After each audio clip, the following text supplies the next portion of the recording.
Hi, I'm Stella Gold. I am the founder of My Gold Standard, and I am your host today.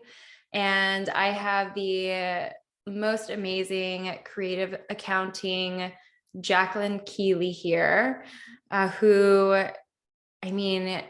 just became my mentor.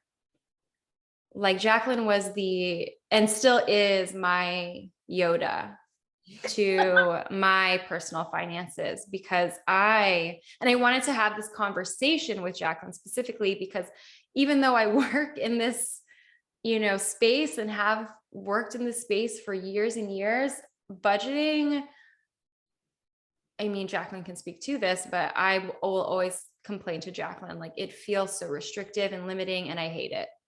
And it wasn't until recently that I have been in this space, this new mindset because of Jacqueline's guidance to look at that differently. So I would love for you to, introduce yourself, tell us about creative accounting, and we'll start there. Sure. Hello, my name's Jacqueline Keeley. I am founder of Creative Accounting. It's titled, I decided on the name Creative Accounting because a few reasons. One, I'm an actress, and I really wanted to support other creatives, artists, people in industries where we're pretty much just told like, oh, you're going to be a starving artist your whole life. And for some reason that's acceptable. And it's just like, oh, haha, guess you're a starving artist waiter or something. No, you can be a waiter as bartender. Loved it. But no one should be out there starving, like unacceptable. So one is like, I really want to serve this community where most financial information on the internet does not apply to these people. They can't just set aside 10% of their salary and get their 401k match and call it a day. Like that's not it. So there's that. And then also, I really come at looking at your budget very creatively. It's not just about numbers. It's pretty much never only about numbers. And that's another thing that internet advice cannot help you with. It's like, why are you spending more than you want at this store? Well, it's probably not because you want to, it's because you're having feelings. And you have to address the feelings. You can't just be like, I'm going to shove my feelings down and one day my behavior will change. Like that's not a thing. So yeah, I like to come at things creatively and I like to make it all very fun. This is why we're calling it budgeting, but make it fun.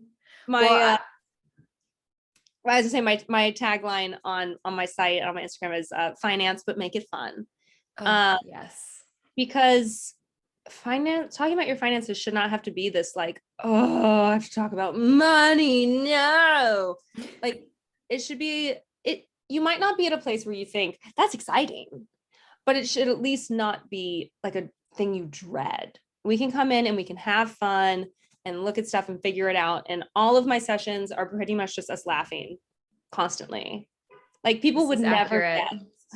If you were sitting outside my door, you would never be like, oh, that's a financial coach. You would think like, I don't know what you would think, but you'd think maybe I'm listening to a comedy podcast or something.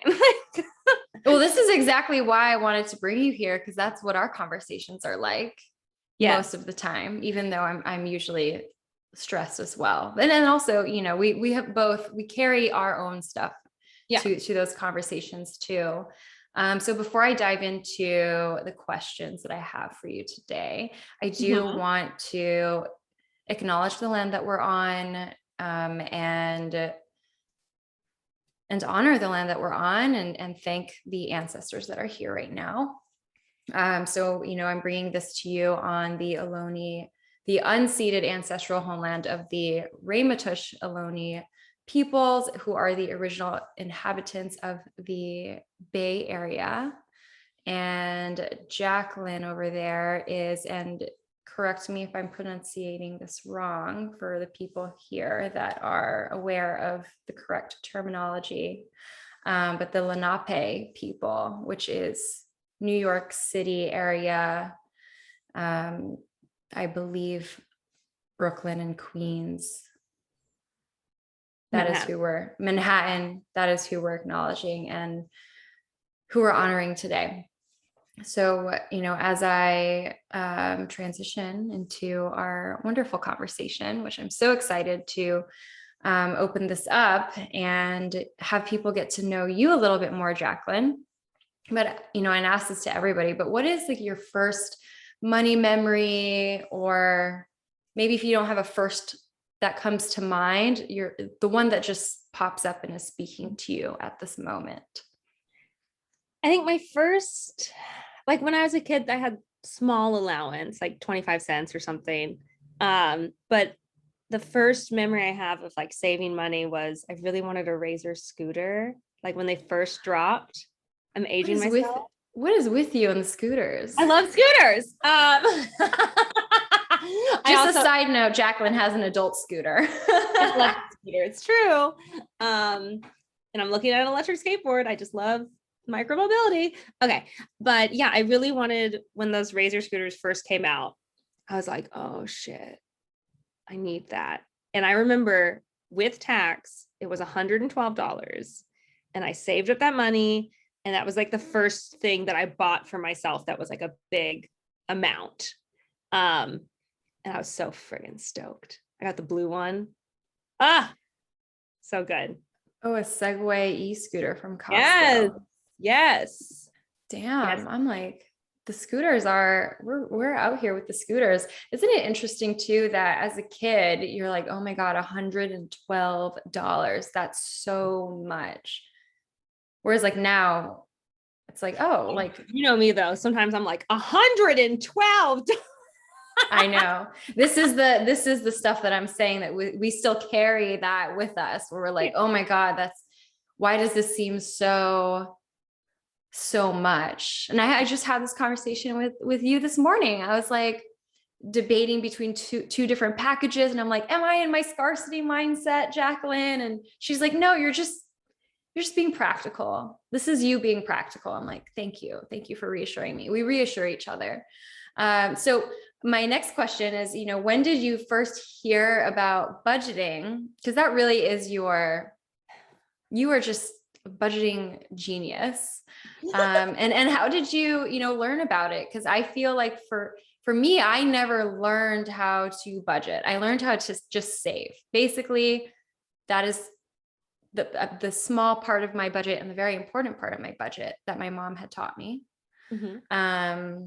She's like, just automate $25 every paycheck. Like, no, like just get in the habit of it. Mm-hmm. So she taught me about automations very young.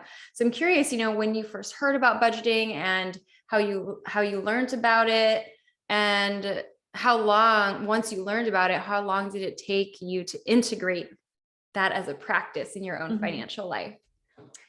I mean, you would think, because budgeting is my thing, that I would have been taught young or grown up doing it. I actually really don't remember ever thinking about budgeting, learning about it until post-college, moved to New York. I want to say like 9 years ago.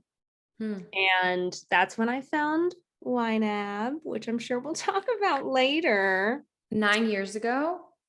About, yeah, 8 or 9 years. You've been using YNAB for that long? I've been using YNAB for definitely at least 8 years. Mm-hmm. We will talk about that later, but I did not know this. YNAB, for those who don't know, is shorthand for a program called You Need a Budget, YNAB, but we'll come back. So yes, I was, I remember my student loans were coming due. I had been in New York for like 6 months post getting my second degree. And all of a sudden it was like, you owe a bunch of money, bitch. That's actually how it was. I mean, really, they just and still is sometimes. Yeah. They're like, hey, so I know you just moved to New York. I know you work part-time. I know you're an actor. Give us $1,000 a month for student loans. I was like, what? Huh? So I decided to try to figure this out. And I spent, my fair share of time crying. And it was really hard because I didn't have, a full-time salary job. I didn't have all these things. So I had to find a tool that worked for me. But once I found YNAB, tried it, gave up on it, and then tried it again, then it was like, I was off to the races, love budgeting. I feel so empowered by it. And one day I was talking to my mom, I was like, well, you must budget because I budget. And she goes, you are the only one who knows how to budget in this family. I don't know where you learned it. So, I guess I can thank YNAB for existing. Wow. I did not know that it was YNAB that, like, I can just imagine you being like super stressed, crying, being like, you know what? I need to figure this out, and just Googling budgeting something, and you being like, what is, you need a budget? What is this? I'll try it. And getting super frustrated with it, because we'll get to this. I want to hold space for YNAB. But that shit, as Jacqueline knows, and it still drives me crazy. I don't know if I like it yet, but it's like, it's starting to feel like medicine. Like when you take cough medicine and you're like, this tastes terrible and I hate it, but I know that it's good for me right now. Mm-hmm. And I mean, in So, classic Jacqueline fashion, I waited to buy YNAB until it was on like a Steam sale. I love I got Steam. it half off or something. So, Yeah. I had to wait to get Wow. the deal. That is amazing.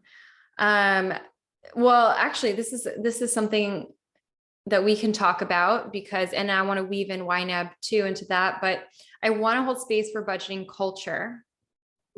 Like, and I don't know why I'm doing this, because it's so real. And, something that comes to mind is like Dave Ramsey and Susie Orman, and them just scolding you and preaching to you that it's all about making these like ridiculous sacrifices, like eating rice and beans every day, and moving in with your parents, which is fine if that's a decision that you want to do, or if maybe you don't have that decision, and that's just what you need to do. But it's almost like their mentality is, if you have debt, you have to do everything that you can to just get out of debt. And I just really don't fuck with that. It is like, I repelled against them. And it was interesting because at our old job, we would get people in recovery from that. God. They'd be like, I'm a recovering Ramsey. And I'm like, ugh, say no It's more. like psychological damage. It really is. Essentially, So, yeah. What do you have to say? Well, yeah, let's get into it. What do you have to say about that type of culture? It's similar to diet culture. Like, we don't like diet culture. What do you have to say? And I have so many thoughts and so many feelings. Most of them are fuck that. I mean, essentially, it is counterproductive, because I get clients all the time who say, I was really afraid I was going to come here and you were going to tell me I had to stop doing anything fun. I was afraid. And so they didn't show up for months longer, years longer than they would have, because they thought, I can't, like, once I start budgeting, I can no longer enjoy my life. And so they're like, let me delay that. And so it's counterproductive. Two, it's this weird, like, punishing fetish that America has for poor people. Not the cute kind of kink, It is not a cute kink. No. We are very kink friendly here, but not this. Where it's like, oh, are you poor? Well, guess what? You have to suffer. Like, you have to. And if you're not suffering, you're a bad person. It's like you're not committed, right? How committed are you to getting out of debt? Yes. And if you, like, first of all, debt, a big thing for me is like, debt is morally neutral. Debt is a number on a balance sheet. It says nothing about your character. It says nothing about who you are. It just says at a certain point in time, you borrowed some money and now you owe that money. And that, if we can get to that sort of place, then we don't have the shame and the hiding and the I don't want to talk about it that lets it grow and grow and grow and grow and becomes just like this huge avalanche of all these feelings and then way more money. And this idea of like this rice and beans thing, like, listen, when I was real tight on budget, when I was real tight, I did go to the store and buy the things that were like, I remember I would have like a fifth of a box of spaghetti with a fifth of the jar of spaghetti sauce. I once made myself a bean soup. Like literally, I went and I bought beans and put water in a pot with some fucking greens. I don't even know. I was poor. Oops. I was poor and I made it happen. But I didn't do it because someone told me I should. I did it because I had a choice between carry credit card debt or do this. And my choice was, I'll do this. Neither of these choices is morally better than the other. They're just the choice. Yeah. And so I really dislike when it becomes, oh, you know, you're a bad person because you shouldn't go to that once in a lifetime concert because you have debt. Mhm. And like some people don't have a choice, right? Like the economy that we live in now, especially with, I mean, with inflation and everything going on, like there are some times where people don't have the choice, except they do have to go into debt. And that's why I Yeah. love that you bring that up. Like that's just where you're at now. And it has nothing to, there's nothing to be ashamed of. It has nothing to say about your moral character or who you are. It's just where you are right now. It's just numbers. Yeah. I mean, I had to really, really practice radical self-acceptance for myself around debt, because I would say I didn't really find budgeting until my dad died. Like until I was always a saver, but I was goal oriented. So I never really was like, oh, like I'll budget and like count, give every single dollar a job. I would just be like, I have to save $6,000 or $4,000 in 1 year or in 2 years. So whatever months divided by that, like I will just make sure I have the money to put that away. And if I don't, and this is where I got really creative, I was like, I need to figure that out. How am I going to do that? And the things that I did, and I did make sacrifices and compromises. I worked 3 jobs at one time. And that's just, I made that decision for myself. But after my dad died, that's when debt did become super, like, I felt like, I mean, I was in $21,000 of debt, credit card debt, high interest. And I had a great credit score. Did not know anything about, the power of a 0% APR cards and all that. But it wasn't until I was 25. Yeah, I was 25 when I figured out like, oh, like I need a budget. And it's because I want to get out of debt, and then that gradually shifted into this journey of self-forgiveness of like, you were just all over the place with your grief. It happens. And look at you now on the right track. And you're not giving, these banks any more interest. It took a while to get to that part. Yeah.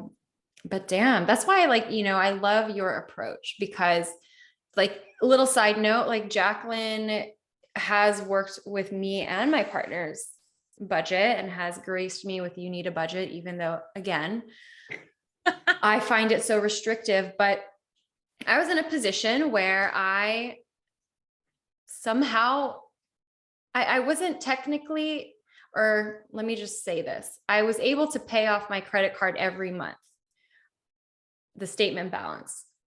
So I wasn't in debt, but technically I was operating from, okay, yeah, I have enough money every statement balance, but I can't pay my card in full. And that hasn't happened in years. So what the heck is going on? So I asked Jacqueline if she could take a look at this. She's like, oh yeah, like you are operating just 30 days in the past with your budget. And on the credit card float.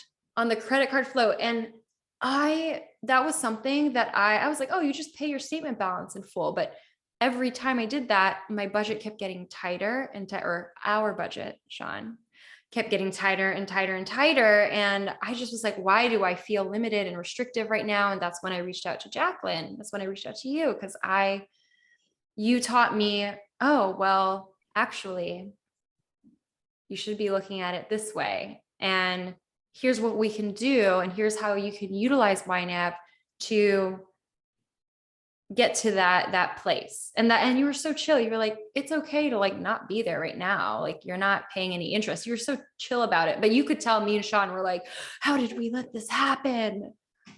I don't I'm know. the most like cheerful and friendly bearer of bad news sometimes. Yeah, I'm like, so you're in debt.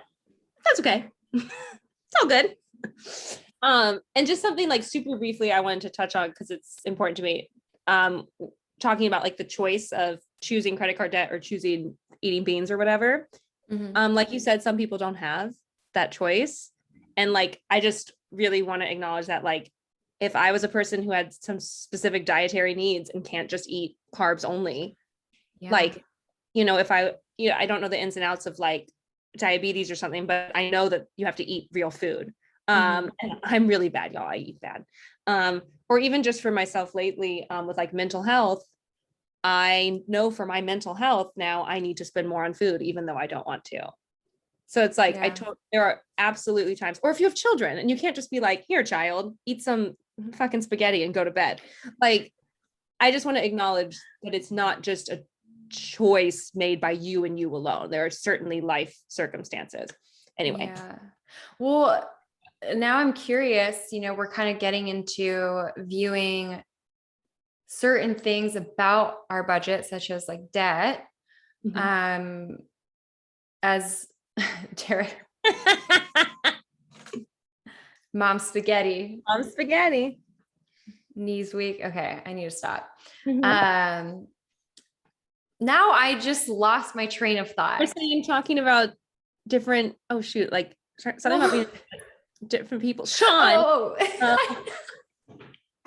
Okay. So I was talking about, I remember now, how there were aspects of our budget, and we were talking about mostly debt, of how we incorporate that into our budget, viewing it as neutral. But now we're leaning into more, so looking at budgeting as a tool to financial liberation, right? And I guess before we lean too much into that, we'll get to that part next, but I want to know what you think, like why people are afraid of or resistant or nervous to a budget. And like, how can you speak to those people? Because like you said, the avoidance kicks in and they're like, I just was afraid that you were going to say XYZ. So we know those fears, but I don't know, where do you think that stems from? It's not just on a cultural level, but it seems even like, I don't know, holistic. Yeah, I think a lot of the fear of budgeting is, first of all, just a fear of looking at what your reality is. We're like, the phrase ignorance is bliss. True. I like to say ignorance is stress, because people who come for help or looking for help with their money, I don't think they can say ignorance is bliss, because if they were blissful, I don't think they'd be like, how to work my money better. But ignorance can be more blissful than looking at it and going like, oh, because once you actually look at your situation, now you are faced with do I do something or do I not? If you don't ever look at it, you're technically not like responsible for anything. You're just like, that's fine, my bills are paid. So I think that's the first hurdle, is just like looking at it is very stressful. For anyone who has executive dysfunction issues, it's a lot of steps. Yeah. Like with the number of accounts people have these days, like you got to log into this account and look at this, and you got to find the APR, and then you go into this account, and then what was the minimum payment? And did I look? It's a lot. It's a lot. It's a lot.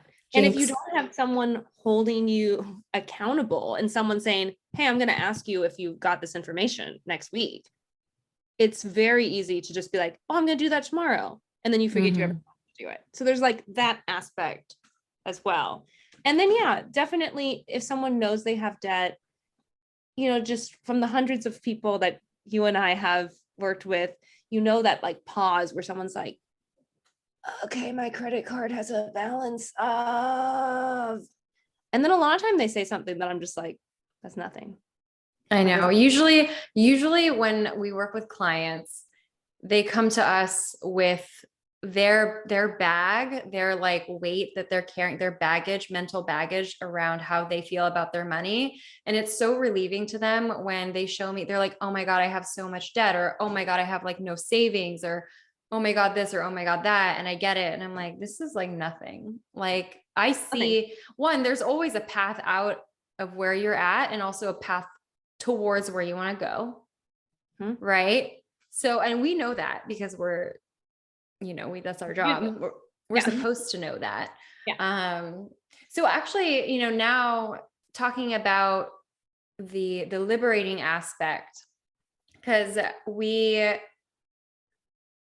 I'm curious, like, how do you think a person can overcome this barrier? And of course I'm biased because I'm like, I feel like working with a financial coach or wealth coach is a way to do that. And then my personal opinion is just talking about it, right? Talking about your financial barriers, or talking about, right? Because money can be so taboo. But I'm curious to hear what do you think? Yeah, money is such a lonely topic that I really think, and I mean, like you said, of course I'm going to be biased. I think working with a coach is great.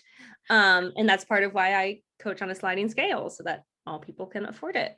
But yeah, it's tough. Like, absolutely, talking with your friends. Yes, that is great. That is wonderful.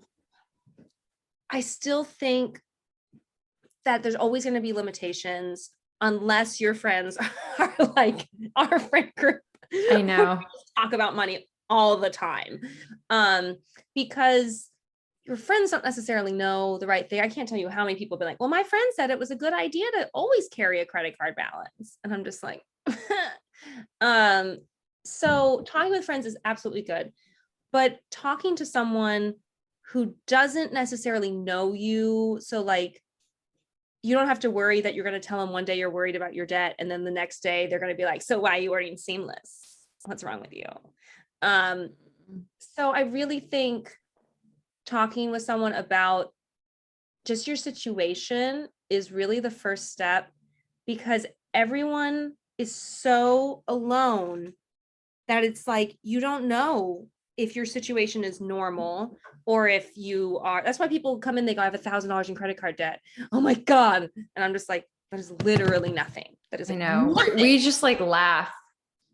Like, of course not in person, like not, but we're just like, wow, this person has no idea how the shit that we've seen. Like I said, we've always found a pathway. There's always a solution when it comes to money. And that's my biased opinion. Yeah. For anyone watching this, I can almost guarantee you, I can 99% guarantee you that however much money you have in debt, I've seen someone with more. Like, I can't promise you might have the most ever, and that's also okay. But for the most part, I'm kicking my camera. For the most part, I've already seen it all. I'm like a doctor. I've already seen the nasty rashes and boils. It's fine. I'll just be like, here's the ointment. Well, what are some other things that you like consider as things to, I guess, what's your definition of a budget? Because of course, like we've been talking about debt, because I'd say most of the people that do come to us are in debt, and that's why they're getting on a budget. That's why I looked for, how do I, and same with you actually, with your student loans. We all, my student loan payments. Yeah. Wow. I'm having an epiphany right now. Like I had credit card debt and I was like, I need to learn how to budget. But I mean, I just like imagine the people that are like, oh, like I have money now and no debt, and I should learn how to budget so I can build wealth. Yes. So talk to me about that, because there's other parts. There's the budgeting part of getting to that place, but there's some people that are at that place too. I don't know. Yeah. And I certainly have clients who came in without any debt and who are just like, I just think I can be doing more and I don't know what it is that I should be doing. And really, I love that. I love when that happens. I'm yeah, like, I'm about to blow your mind. yeah. And what, oh, sorry. Wow. I just lost my train of thought for a second. People coming in It's with okay. money. Yeah. Yes. So, or even people who have, very little to plan with. Essentially, Mhm. a budget is defining how you want your life to look, because Like that. we're deciding with a budget where the money goes. And again, Mhm. these are morally neutral decisions. So if you're saying, like, in your head, you're going, oh, I like my ideal life looks like living in Manhattan, in my own apartment, and going to Central Park every day, and like that's my life, that's what I want. But you're not planning, you're not budgeting, you're not thinking about that. That's always just going to be a dream. It's always just going to be a thing that you wish you could do. But if you use a budget and you go, oh, okay, so I need to have this much available for rent, so I need to make X amount. And then now, you're applying for the job that's going to get you the salary you need, that then you can afford to live that life. And so, like, that's one example of that.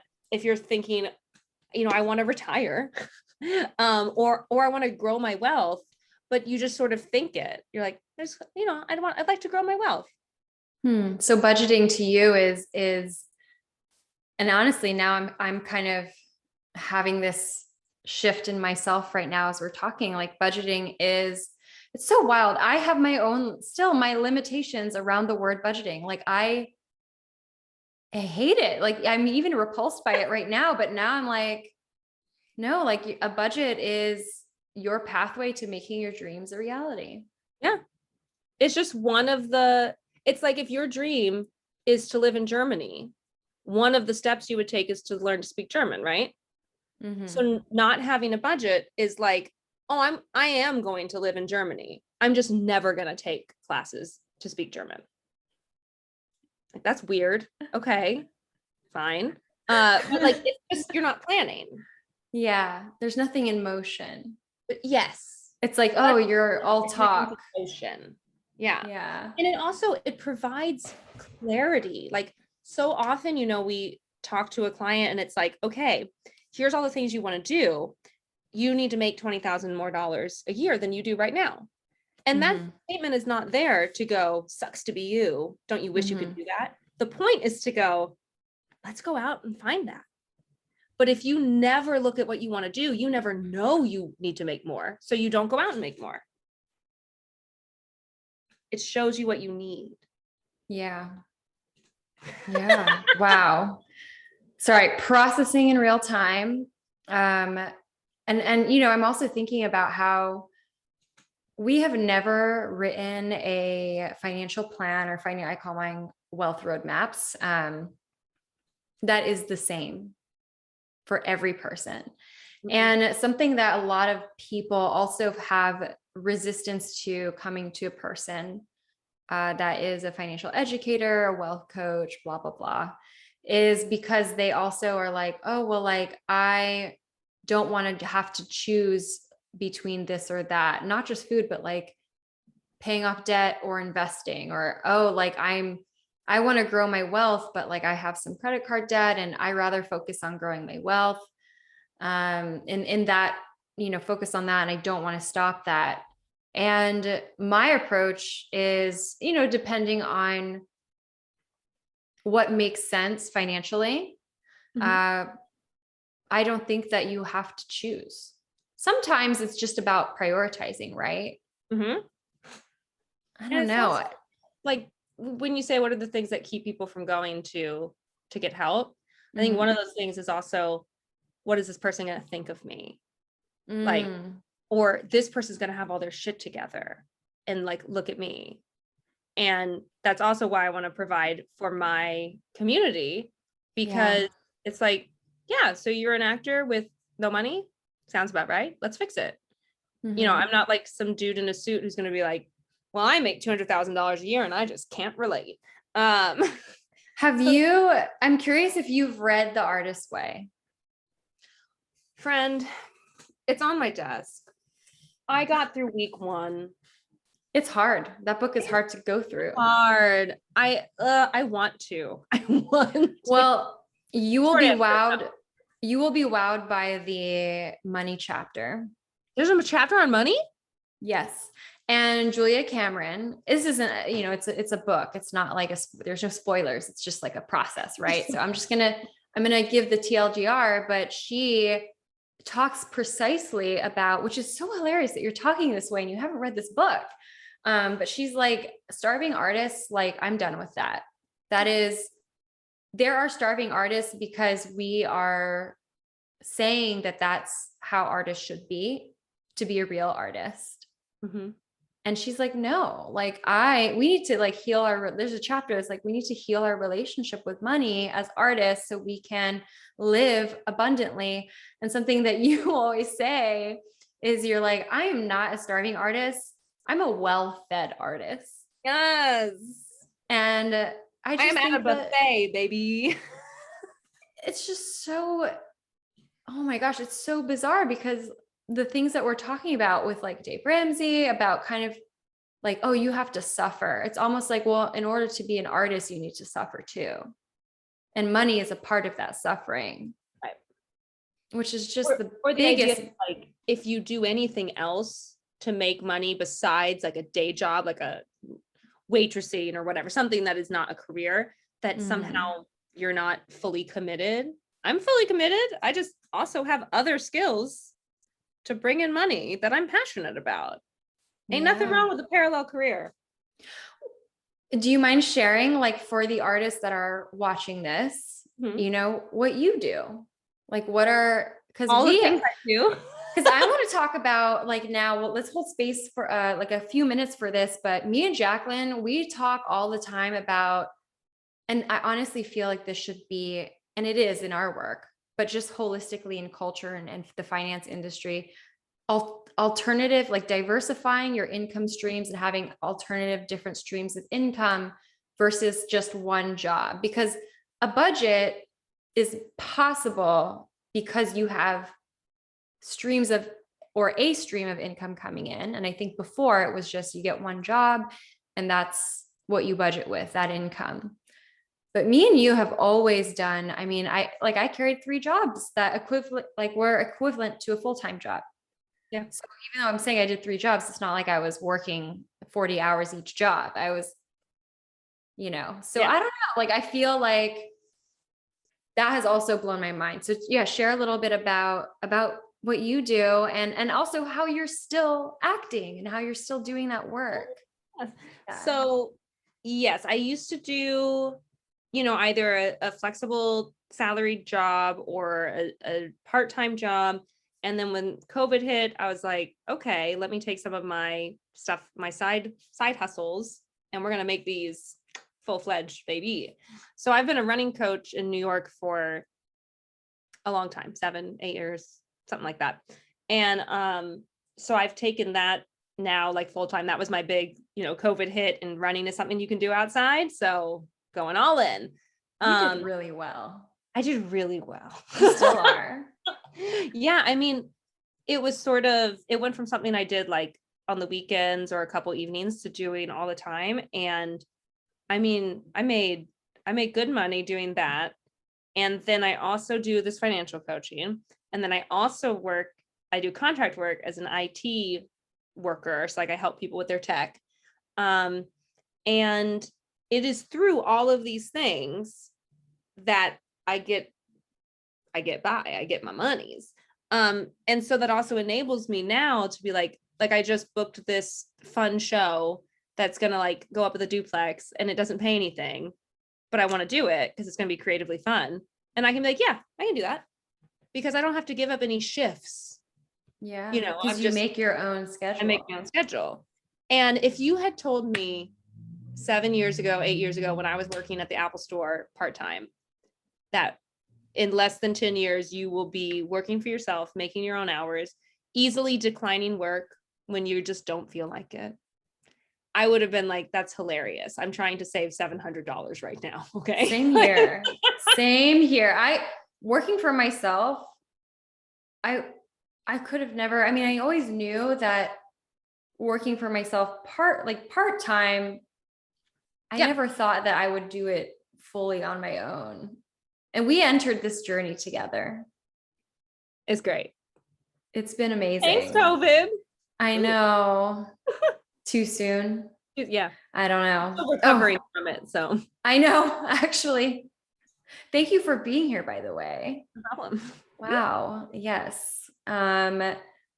Well, if a person has never budgeted before, as we wrap up, if a person has never budgeted before, what's like one step that they can take? Like, what would you say to them? And what would be one step that they could take? I did some thinking on this Ooh. question. Yes. So I have a couple options. First thing I would say, like, it doesn't have to be scary. It can be fun. And like we said earlier, it's a way to define the life you want to live. So if you want to try to think of it that way to make it less scary. So that's like the number one thing I would say is like, it's not scary. Just try. In terms of like one step a person could take, I think there's two options that I came up with depending on your personality. So if you're like I think they call this person like a manifester, like a dreamer, a visionary, a Stella, to like sit down and either write down if you're like a writing person, or make a vision board if you're like a vision person of what your ideal life looks like in 5 years. So this isn't about money, this part. This is just like, what do you want to be doing? How do you want to be living? Where do you want to be living, etc. And so focus on all of your wants. These are the things I want. And then you step back from that and you go, okay, how can I make my money work toward this goal? And that gets you into budgeting in a way that is focused on the life you want to live instead of immediately focusing on restricting. Yes. And also the income to get there, because that's something that some people don't know. They don't know how much they need to make. They don't teach you how to figure that out. Yeah. And one of the, I just had an intake meeting before this. One of the things that is like, I don't want to say it's sad, not like sad, like, oh, how sad, but I just wish it wasn't this way. Is so many people when they come in and you ask them, so what are your goals for like 5 years from now? And they don't have any. They can't even picture 5 years from now because all they're able to picture is paying rent next month. And it's like not budgeting is actively limiting your dreaming. Yeah. So there's that. And then the other thing for people who are less dreamy, less like, I'm going to make this future, is for 1 week. This is what I tell people between their intake and their plan. This is what they have to do. For 1 week, before you buy anything you buy, you stop and you say out loud or in your head, I'm spending X on Y. So I'm spending $5 on a sandwich. And then you go and you do it and you buy it and you spend it. So it's not about changing your behavior. It's not about judging yourself. It's just about noticing. Yeah. And if you do that for every purchase for a week, you will be more aware of your spending. And that will automatically help you start to make progress towards your goals. Because naturally then, if you're like, I'm spending $10 on pens and you don't really want to do that, it stops that motion where you use it's out loud. Yeah. You're like, do I need to do that? And so I find that can also be a way that like doesn't involve writing things down, doesn't involve organizing shit. It's just noticing your behavior. I like that. I think that when I first started budgeting, if I was told, I am the visionary, so that's what happened. I was really thinking, I want to live my best life. And I'm doing that again for myself now. I'm going to, as Jacqueline knows, I'm going to Italy in August, and there's a restaurant on the Amalfi Coast that I think it's about $500 for $300 to $500 for 2 people to eat at this restaurant. And I'm like, who am I to think that I could do that? Like, why am I thinking that that's even something that I should do? Because I could just eat at some random restaurant that's probably going to be just as nice, but this is like the restaurant. And of course, that's where I want to go. So just kept adding to I have like a little Instagram where you can save, different photos to I don't use Pinterest anymore. I'm all about Instagram. And I just was looking at it and envisioning myself there on the Amalfi Coast, just sitting and drinking the wine and having the delicious seafood and just being with Sean. And I'm like, I don't eat that way at all. So why can't I do that once? Yeah. For the year of 2022. And as a budgeting person, I support this. Yeah. It's almost like sometimes part of our work is like telling people like, hey, you can spend money. Yeah. I often put telling it to each other too, honestly. Mostly to me. Jacqueline, get the scooter. Thank God. Yeah, for people's goals, if I notice that they are not spending anything on themselves, I'll be like, I'm adding to your goals to take yourself out once a week. And that's like the last thing someone would think a financial coach would be like, go spend some more money. Yeah. But you gotta live life. You gotta live in the now as well. One life. Yeah. Budgeting lets you live in the now and the later. I thought that was fun. But that was great. No, but you said something that when Sean said mom spaghetti and you said one life, I was like, one opportunity. This is everything you ever wanted. Wow. Cool. Why are we doing? I love Slim Shady. Let me tell you. Well, wow.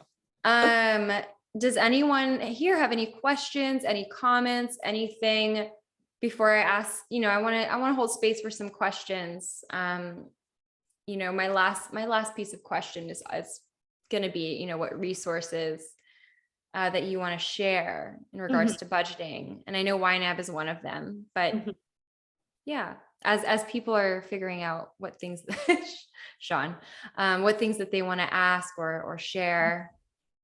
Yeah. What are some tools? Resources. So YNAB, yes. I'm looking over at my YNAB hat on the bed.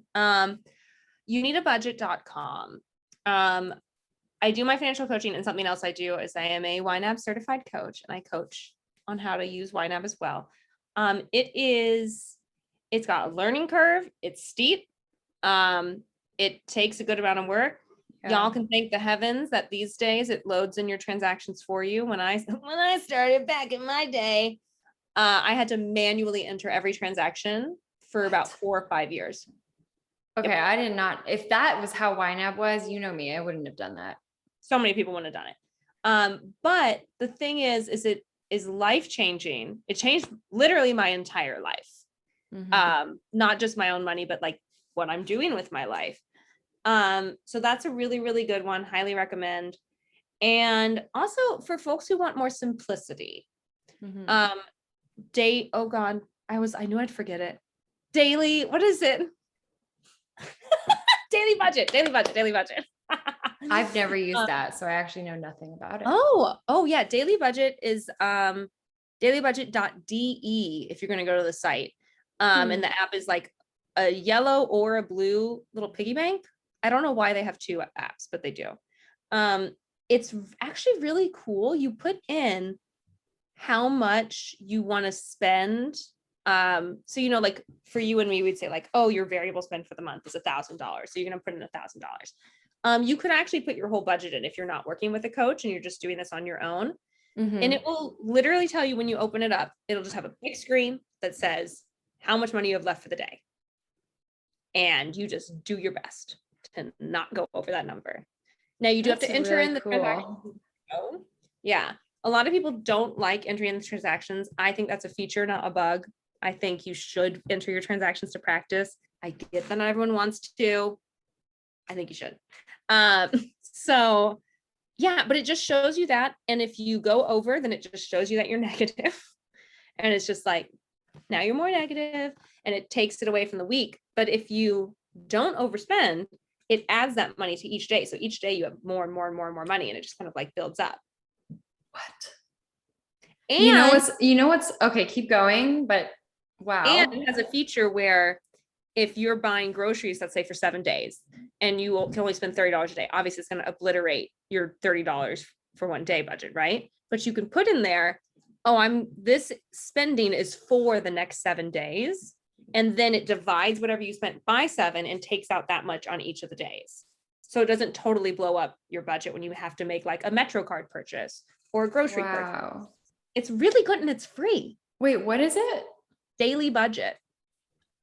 See, y'all, one of my clients does that already. They track their spending, and I was like, you're a genius. Like, how'd you think of this? But they've never tracked their weekly spend before. I've worked with them for 3 years, and not until this year they started tracking. And they saw that they underspend on their weekly spend. And so they take whatever they underspend. So I see here total spent, and then underneath that is remaining. So they have $42. So they're like, oh, so I can spend an extra $42 the following week if I want to. Yeah. Or I'm going to take that $42 and put that into an investing or in saving or paying off debt to get a little bit more ahead. Yeah. And something else I just have to plug because I just found it and I'm trying to figure out how I'm gonna work it into my shit. Dailybudget.de. FinNotion. Okay. So I'll put it in the chat. FinNotion. It's a plugin for Notion that brings in your spending like it would into like Mint or YNAB, but it has this template. And so it's kind of like, it's not a budgeting thing, but in terms of like tracking, I don't know. I'm not explaining it well. Jacqueline, I think that, you know what, I feel like this one is going to be more for me than you need a budget. Fair enough. For anyone future watching who likes Notion, look at FinNotion. It's like $4 a month to get your transactions in. And also I'm making an app soon for my people. So if I just wanted to plug that. I'm making an app for clients. Sean's like, oh, I love Notion. I love Notion, Sean. Oh my gosh. Okay. Well, we just got we just got excited. Before we end, Sean, Kit, Sophie, any questions, comments before we wrap up? You can put it in the chat or come off mute, whatever you feel. I'm going to plug myself while they type or interrupt me. Come off. Okay. Yeah. I was going to say, as we end, please plug yourself. You can find me on Instagram at creativeaccounting_. Some asshole took at creative accounting and does nothing with it. So thanks. How dare they? How dare they? My website is coachkeeley.com. That's KEELEY.com. You can find it from my Instagram. Really just go to Instagram, that links everything. And yeah, if you want to hang out and have fun budgeting, let me know. I'm here for you. Can you tell how good I am at plugging?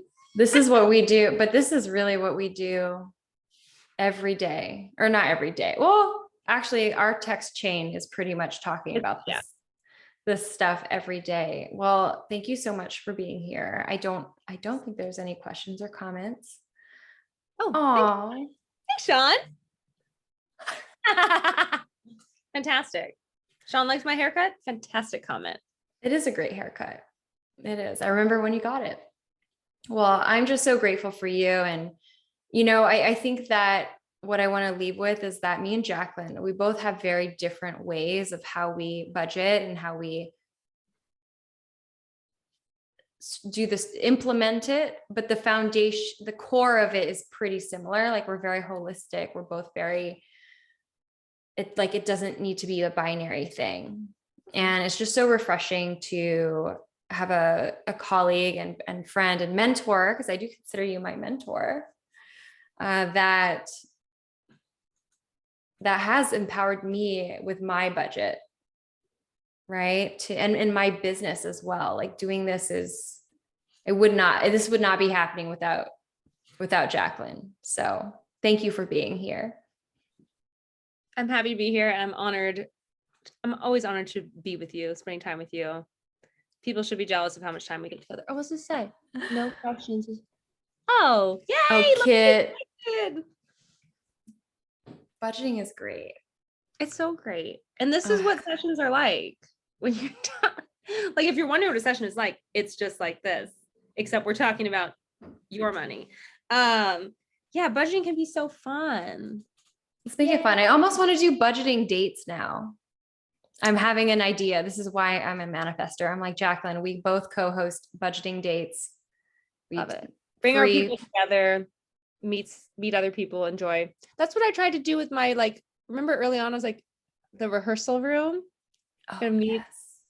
I went through I think we're onto something. Tries, and yeah, we can talk about it in our on Friday. Maybe we'll do that. All right, y'all. Thank you so much. Have a great rest of your day. And, thanks for being here. Your presence is a form of currency that is an investment in you. So I'm here for this. All right. Take care.